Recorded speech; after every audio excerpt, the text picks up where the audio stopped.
Good day mga Lodi Cakes. So for today's video is may bago na naman po tayong ipopromote sa inyo na product kasi may bago na naman tayong susubukan dito sa Japan na product. Ito siya is yung Sara Cream.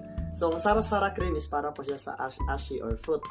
Kasi ashio, ito rin, shuho, mureto, nyoyo, ashikara, fosego.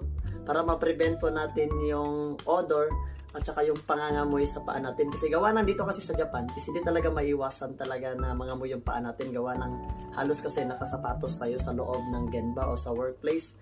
So naghanap talaga ako ng product and then nakita ko to. Kasi napakaganda kasi ng ganito ng ibig sabihin kasi dito pang otoko siya. Pero pwede naman siya sa mababae kasi wala naman nakalagay dito na bawal ng babae. Otoko lang yung nakalagay niya. Ashino, ase. So pawis daw ng foot. And then, nyoi ni kiko. So, talagang effective po siya pag ginamit po talaga natin to. And then, asa notte, yuru made, suzuku. So, pag nilagay mo siya ng umaga hanggang gabi or hapon, talagang maglalas talaga yung effect niya sa paa natin. So, try nyo lang. Kasi baka isa rin kayo sa nangangamoy yung paa natin sa dito sa Japan. So, try nyo lang. Wala namang mawala. Mura lang naman ito. 990 yen ata. Hindi naman umabot ng 1000 yen or 1000 yen. So, try nyo lang mga lods. Hope na may nakuha kayong idea. Itsumo watashi no douga mete korete arigatou gozaimasu. Jan ne!